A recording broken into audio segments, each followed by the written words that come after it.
the guile of Morgoth, whose strength was always greater than it seemed, and his purpose other than he revealed. Until the signal of the approach of Maedhros came not, and the host grew impatient, Hurin urged them still to await it, and to let the orcs break themselves in assault upon the hills. But the captain of Morgoth in the west had been commanded to draw out Fingon swiftly from his hills by whatever means he could. He marched on, therefore, until the front of his battle was drawn up before the stream of Sirion, from the walls of the fortress of Aethel Sirion to the inflowing of Rivil at the fen of Serech. And the outposts of Fingon could see the eyes of their enemies, but there was no answer to his challenge, and the taunts of the orcs faltered as they looked upon the silent walls and the hidden threat of the hills.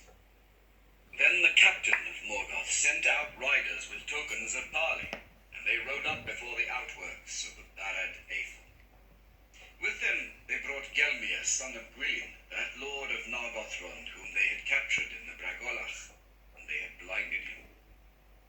Then the heralds of Angband showed him forth, crying, "We have many more such at home, but you must make haste if you would find them, for we shall deal with them all when we return, even so."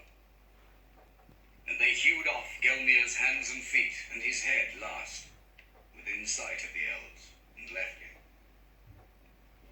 By ill chance, at that place in the outworks, stood Gwyndor of Nargothrond, the brother of Gelmir. Now his wrath was kindled to madness, and he leapt forth on horseback, and many riders with him, and they pursued the heralds and slew them, and drove on deep into the main host. And seeing this, all the host of the Noldor was set on fire, and Fingon put on his white helm, and sounded his trumpets, and all the host of Hithlum leapt forth from the hills in sudden onslaught. The light of the drawing of the swords of the Noldor was like a fire in a field of reeds, and so fell and swift was their onset, that almost the designs of Morgoth went astray. Before the army that he had sent westward could be strengthened, it was swept away, and the banners of Fingon passed over Anfauglith, and were raised before the walls of Angband. Ever in the forefront of that battle went Gwyndor and the elves of Nargothrond, and even now they could not be restrained. And they burst through the gate, and slew the guards upon the very stairs of Angband, and Morgoth trembled upon his deep throne, hearing them beat upon his doors. But they were trapped there, and all were slain, save Gwyndor only, whom they took alive, for Fingon could not come to their aid. By many secret doors in Thangorodrim, Morgoth had let issue forth his main host that he held in waiting, and Fingon was beaten back with great loss from the walls. Then, in the plain of Anfauglith, on the 4th day of the war, there began, near Nath and Oediad, unnumbered tears, for no song nor tale can contain all its grief. The host of Fingon retreated over the sands, and Haldir, lord of the Haladin, was slain in the rear guard. With him fell most of the men of Brethil, and came never back to their woods. But on the 5th day, as night fell, and they were still far from Ered Wethrin, the orcs surrounded the host of Hithlum, and they fought until day, pressed ever closer. In the morning came hope, when the horns of Turgon were heard as he marched up with the main host of Gondolin. For they had been stationed southward guarding the pass of Sirion, and Turgon restrained most of his people from the rash onslaught. Now he hastened to the aid of his brother, and the Gondolindrim were strong and clad in mail, and their ranks shone like a river of steel in the sun. Now the phalanx of the guard of the king broke through the ranks of the orcs, and Turgon hewed his way to the side of his brother. And it is told that the meeting of Turgon with Hurin, who stood beside Fingon, was glad in the midst of battle. Then hope was renewed in the hearts of the elves, and in that very time, at the 3rd hour of morning, the trumpets of Maedhros were heard at last coming up from the east, and the banners of the sons of Feanor assailed the enemy in the rear. Some have said that even then the Eldar might have won the day, had all their hosts proved faithful, for the orcs wavered, and their onslaught was stayed, and already some were turning to flight. But even as the vanguard of Maedhros came upon the orcs,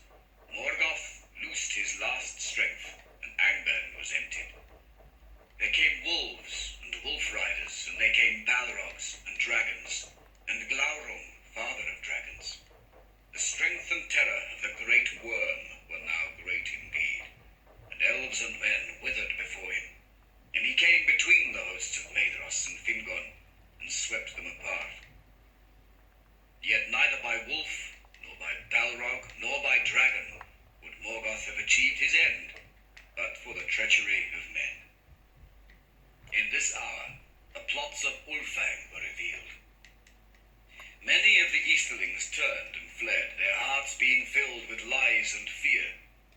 But the sons of Ulfang went over suddenly to Morgoth, and drove in upon the rear of the sons of Feanor, and in the confusion that they wrought, they came near to the standard of Maedhros. They reaped not the reward that Morgoth promised them, for Maglor slew Uldor the Accursed, the leader in treason, and the sons of Bor slew Ulfast and Ulwath, ere they themselves were slain. But new strength of evil men came up that Uldor had summoned, and kept hidden in the eastern hills, and the host of Maedhros was assailed now on 3 sides, and it broke, and was scattered and fled this way and that.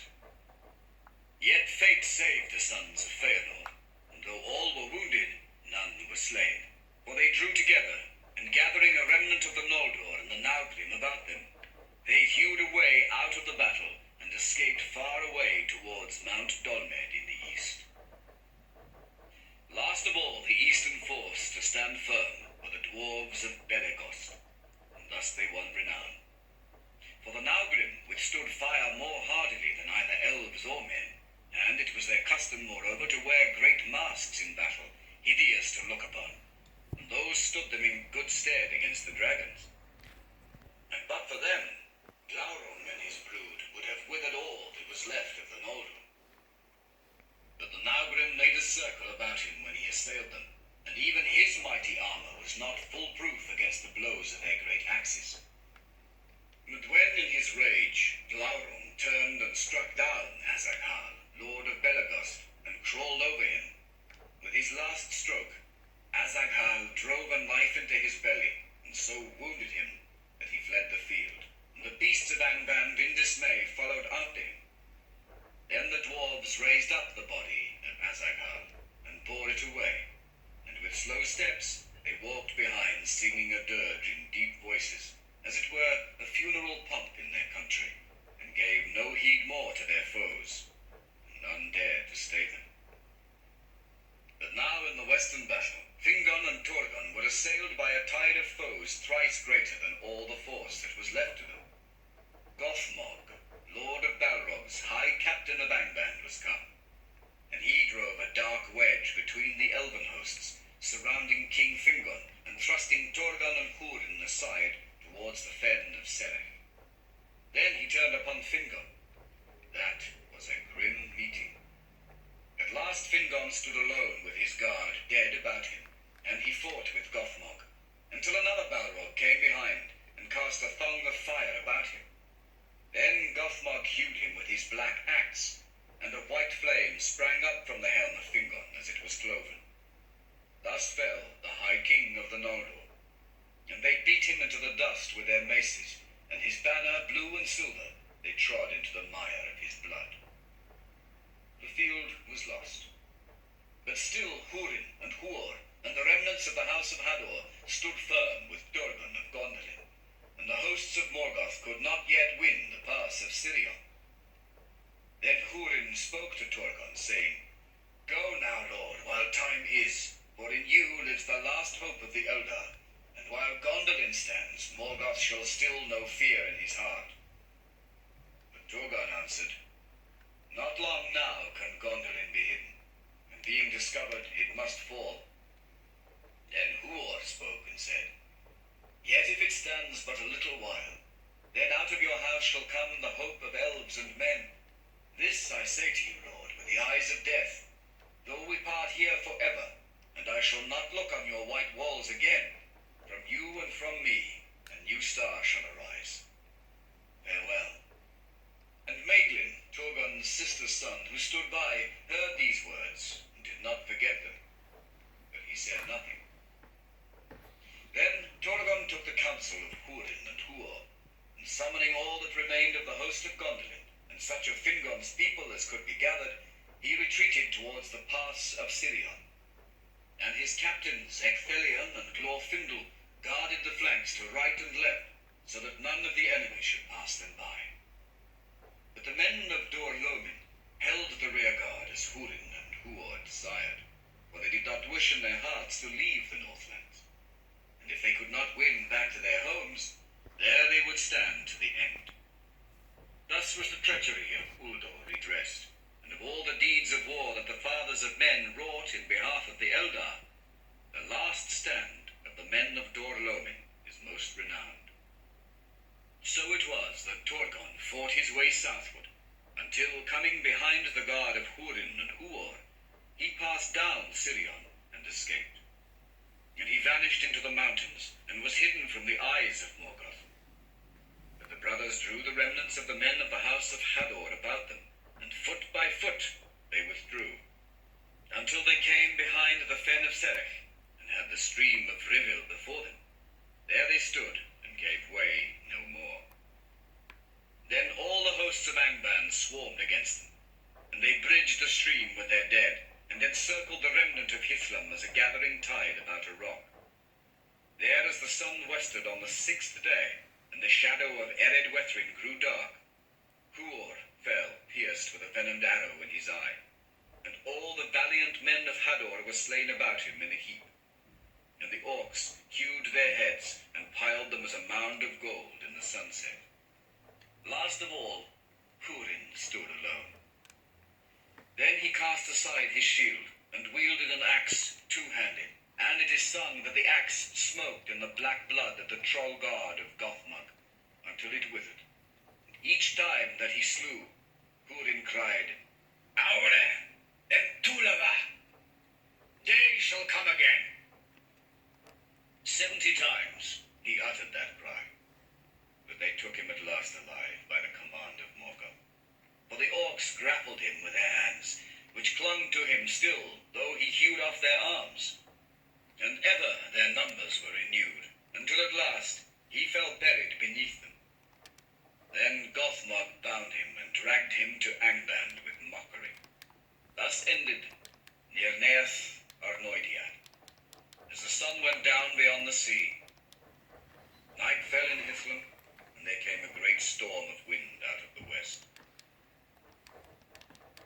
Great was the triumph of Morgoth, and his design was accomplished in a manner after his own heart. For men took the lives of men, and betrayed the Eldar, and fear and hatred were aroused among those that should have been united against him. From that day, the hearts of the elves were estranged from men, save only those of the 3 houses of the Edain.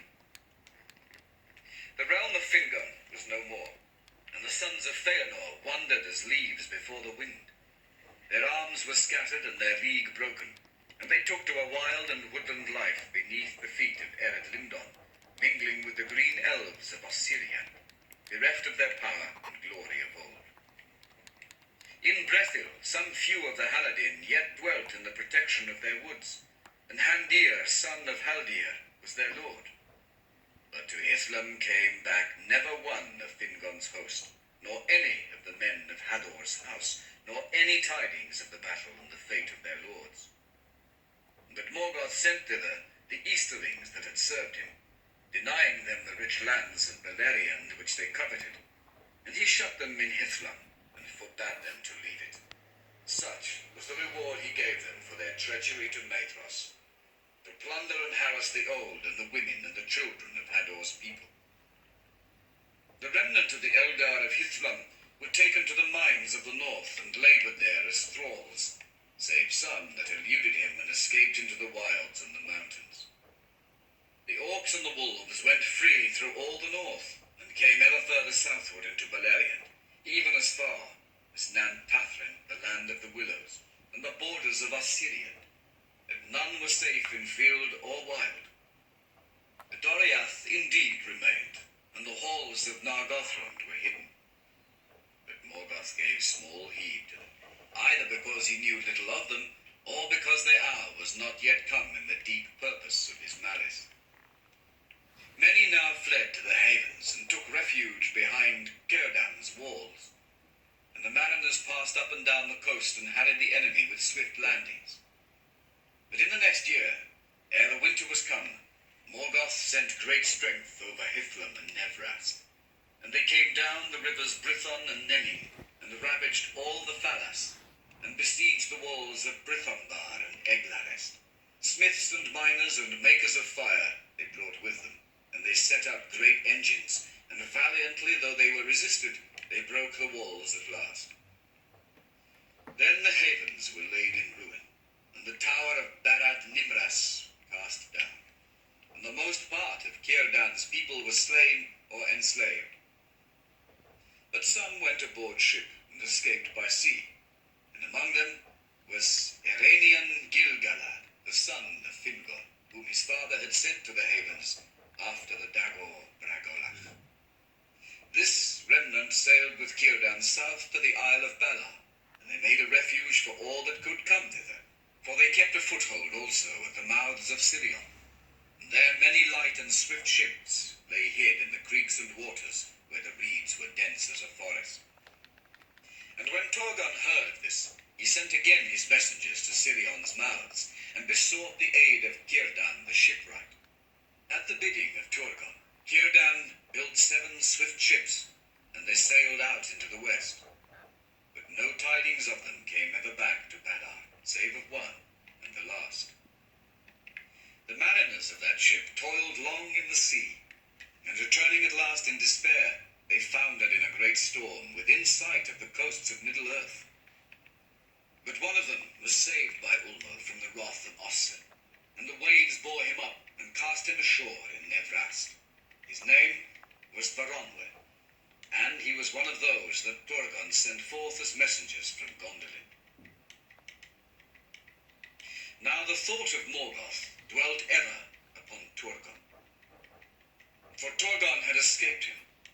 Of all his foes, that one whom he most desired to take or to destroy. And that thought troubled him, and marred his victory. For Torgon of the mighty house of Fingolfin was now by right king of all the Noldor, and Morgoth feared and hated the house of Fingolfin, because they had the friendship of Ulmo his foe, and because of the wounds that Fingolfin gave him with his sword. And most of all his kin, Morgoth feared Torgon. For of old in Valinor his eye had lighted upon him, and whenever he drew near a shadow had fallen on his spirit, foreboding that in some time that yet lay hidden from Torgon ruin should come to him. Therefore Hurin was brought before Morgoth, for Morgoth knew that he had the friendship of the king of Gondolin. But Hurin defied him and mocked him. Then Morgoth cursed Hurin and Morwen and their offspring, and set a doom upon them of darkness and sorrow. And taking Hurin from prison, he set him in a chair of stone upon a high place of Thangorodrim. There he was bound by the power of Morgoth. And Morgoth, standing beside him, cursed him again, and he said, "Sit now there, and look out upon the lands where evil and despair shall come upon those whom thou lovest. Thou hast dared to mock me, and to question the power of Melkor, master of the fates of Arda. Therefore, with my eyes thou shalt see, and with my ears thou shalt hear, and never shalt thou move from this place until all is fulfilled unto its bitter end." And even so it came to pass. But it is not said that Hurin asked ever of Morgoth either mercy or death, for himself or for any of his kin. By the command of Morgoth, the orcs with great labor gathered all the bodies of those who had fallen in the great battle, all their harness and weapons, and piled them in a great mound in the midst of Anfalgith. And it was like a hill that could be seen from afar. Howthen and Dengin, the elves named it, the hill of slain, and Howthen near Nath, the hill of tears. But grass came there and grew again long and green upon that hill, alone in all the desert that Morgoth made. And no creature of Morgoth trod thereafter upon the earth beneath which the swords of the Eldar and the Edain crumbled into rust.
village.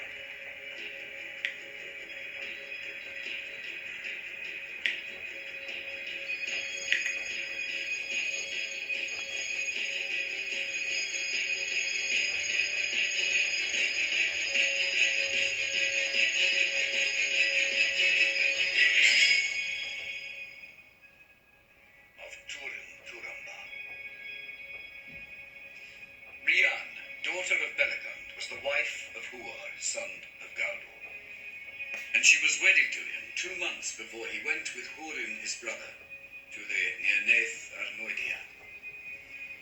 When no tidings came of her lord, she fled into the wild, but she was aided by the grey elves of Mithrin, and when her son Dor was born, they fostered him.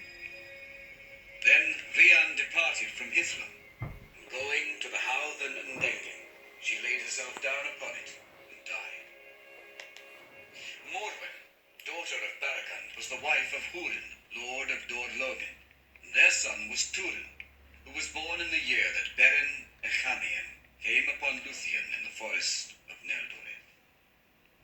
A daughter they had also, who was called Lalaith, which is laughter, and she was beloved by Turin, her brother. But when she was 3 years old, there came a pestilence to Hithlam, born on an evil wind out of Angband, and she died. Now after the Nirnaeth Arnoidiad, Morwen abode still in Dor-Lomin, for Turin was but 8 years old, and she was again with child. Those days were evil, for the Easterlings that came into Hithlam despised the remnant of the people of Hador, and they oppressed them, and took their lands and their goods, and enslaved their children. But so great was the beauty and majesty of the Lady of Dor-Lomin that the Easterlings were afraid, and dared not to lay hands upon her or her household. And they whispered among themselves, saying that she was perilous, and a witch skilled in magic, and in league with the elves. Yet she was now poor, and without aid, save that she was succoured secretly by a kinswoman of Hurin, named Erin, whom Brodda, an Easterling, had taken as his wife. And Morwen feared greatly that Turin would be taken from her and enslaved. Therefore it came into her heart to send him away in secret, and to beg King Thingol to harbour him.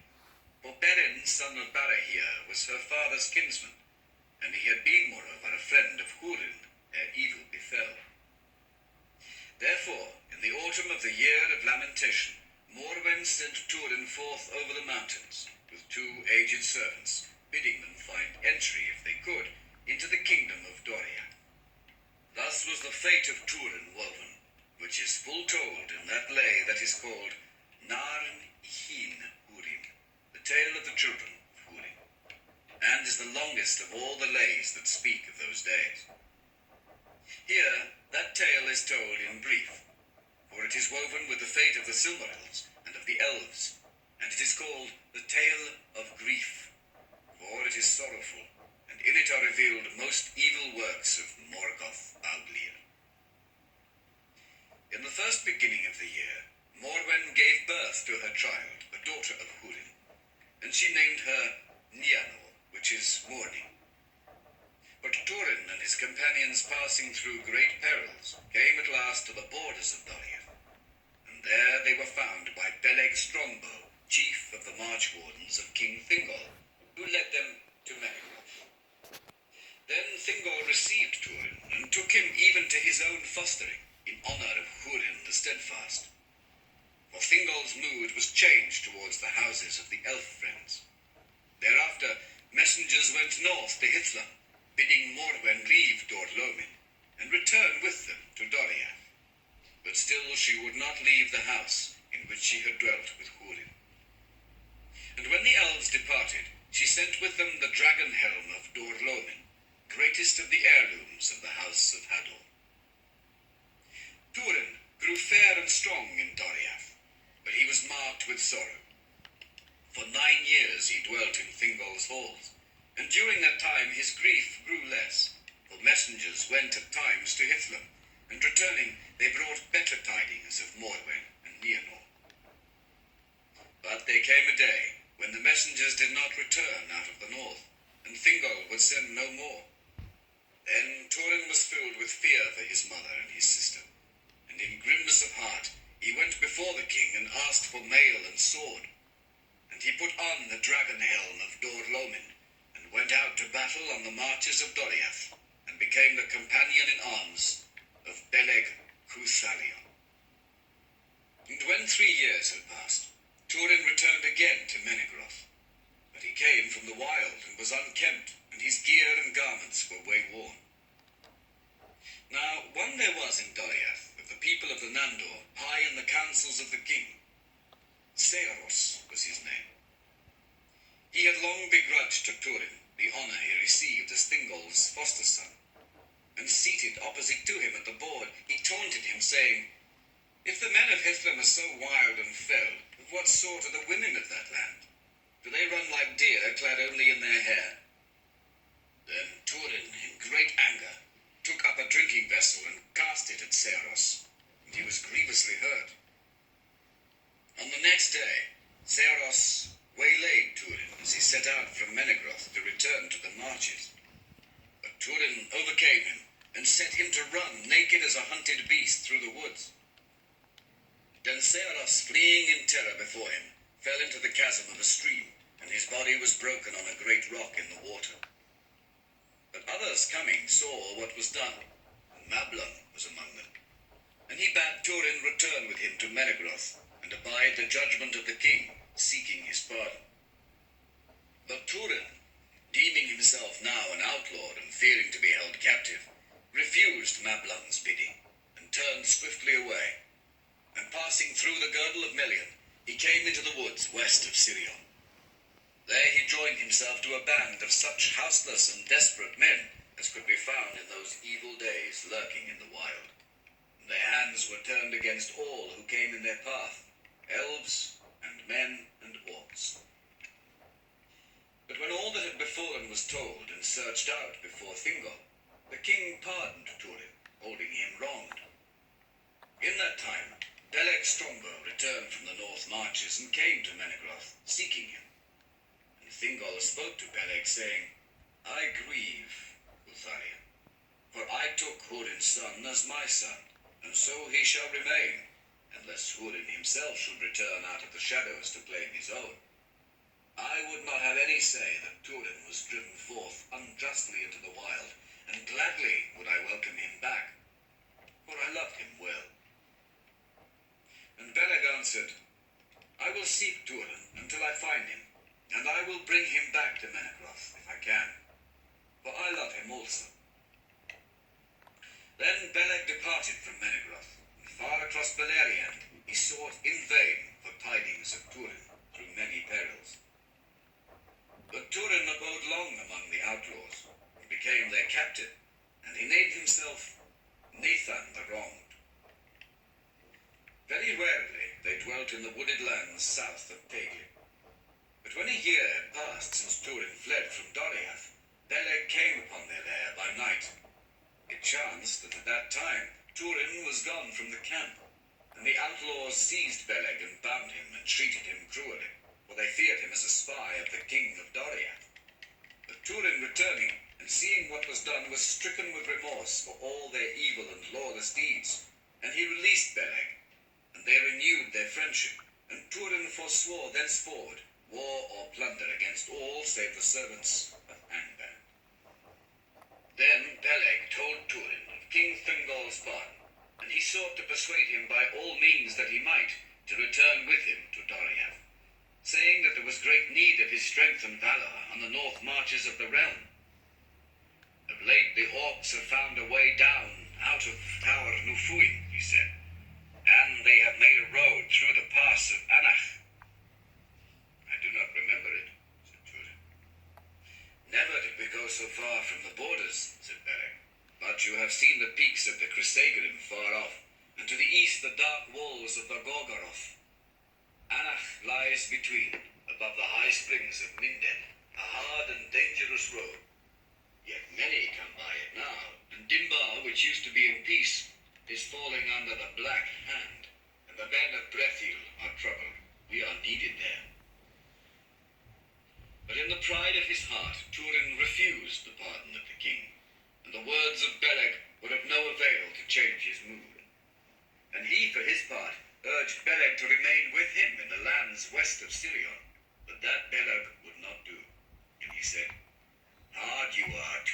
and stubborn. Now the turn is mine. If you wish indeed to have the strong bow beside you, look for me in Dimbar, for thither I shall return. On the next day, Beleg set out, and Turin went with him a bowshot from the camp, but he said nothing. Is it farewell then, son of Hurin? Said Beleg.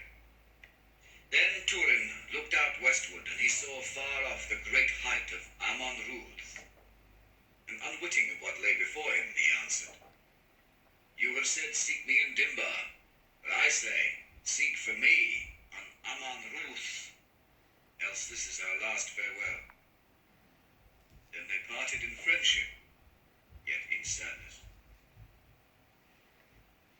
Now Beleg returned to the 1,000 caves, and coming before Thingol and Melian, he told them of all that had befallen, save only of his evil handling by Turin's companions.